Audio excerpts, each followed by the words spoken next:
Alright folks, welcome to another beer review, and today we're going back over to Northern Monk and we're having a look at a beer that was initially brewed for the Patron Society subscription from Northern Monk, but they had this and the Nelson Sauvin IPA, which I wasn't the biggest fan of, in a bundle. You got 2 cans of each and then the Patron's glass.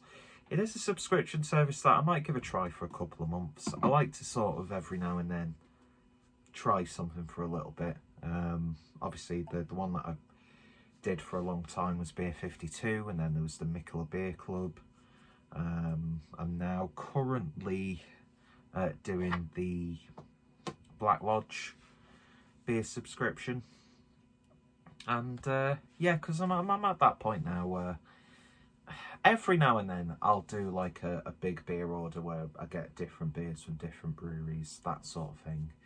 But I've really come to appreciate buying beer regularly from the same sort of breweries when I just want a good sort of dependable beer selection.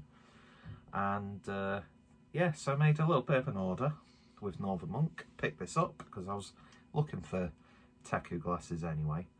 So this is a Blood Orange IPA, Secret Agent Cupid Deluxe, it says.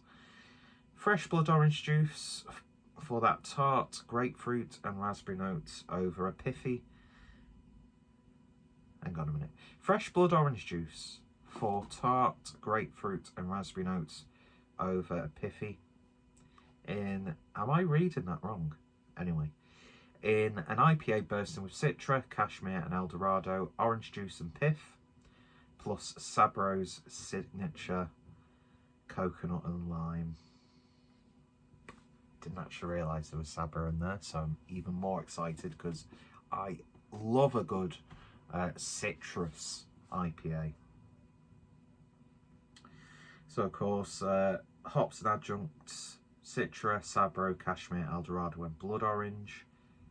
Lovely. 5.7% ABV, 440ml can, and I do like the artwork for these. I said it in my Nelson review, quite Masonic, which I've always been interested in, sort of like cult iconography and Masonic symbols and that sort of thing. The idea of like secret societies, even though 9 times out of 10 the mysticism and legend and almost the sinister aspects are just completely unfounded. But anyway, lovely looking stuff. So let's see what we get from the actual beer itself. Quite a bit of foam on the top. And yeah, it's definitely a foamy boy. Quite active. Beer in the glass then looks a little bit more lighter on camera, the way the light has caught it.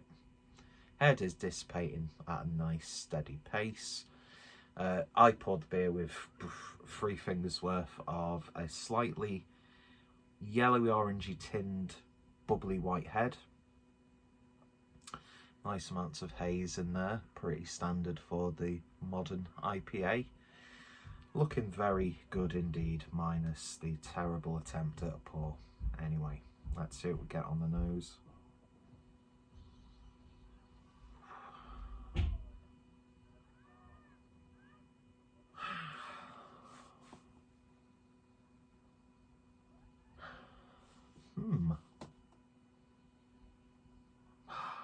First of all, to me, now I like this. It smells like something you get from like the Body Shop. Definitely get the blood orange in there. It's coming through nicely. There's that little bit of grapefruit like aroma. It's got like a slight potpourri, sort of not necessarily floral, but fragrant, if that makes sense, aspect to it. Could that be coming from the Cashmere El Dorado? I'm not too sure. But yeah, you do get that sort of like freshly squeezed citrusy juice character coming from it.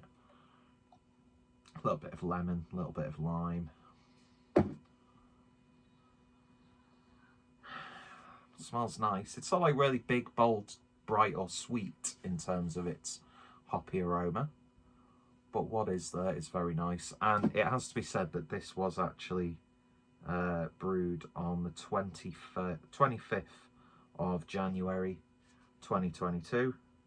We're of course about the 11th or 12th of April at the moment, so that's probably why the price it was for the bundle was really quite reasonable. But you know, modern brewing techniques and canning techniques, I've had really quite old hoppy beers, and when it's come around to opening them, you wouldn't even detect that it was an older IPA, pale, double IPA, whatever.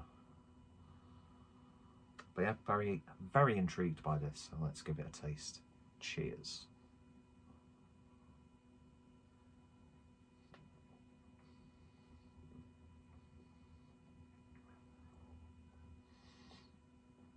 Oh yeah.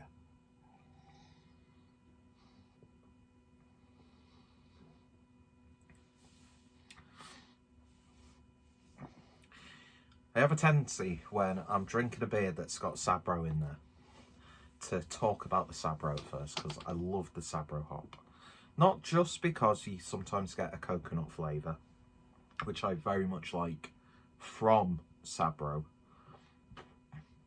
but I have found that you could do a hell of a lot with Sabro that can sometimes make it unrecognisable from different beer to beer, which you can do with most hops, I'd say. You know, you get this one hop, and then if you back it up with this hop and that hop, you'll get a completely different like culmination of flavours than you would do if it was just that one hop with even just that hop, or one hop and swap that hop out. Do you know what I mean? It's the opportunities for experimentation are pretty much endless.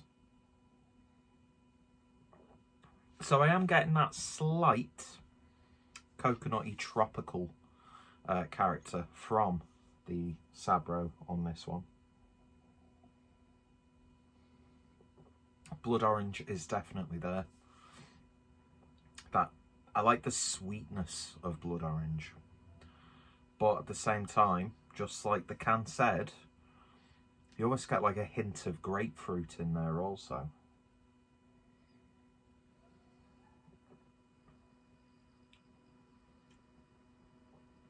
Kind of like claws and clings to the back of your palate as well. Gentle bitterness, I would say. It's almost like a bitterness that runs through the whole of the beer. It's far from a hot bomb.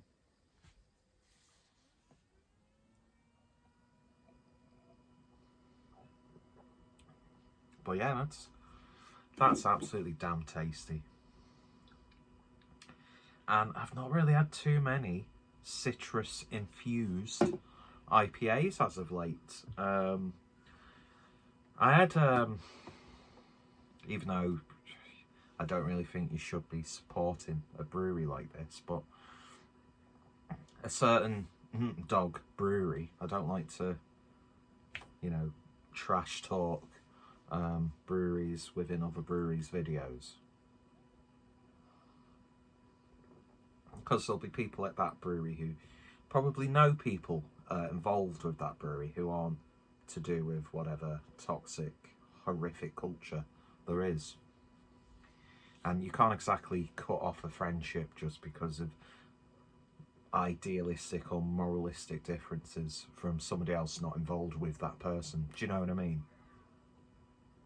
So I'll never sort of like cast shade, or I'll never try to. But I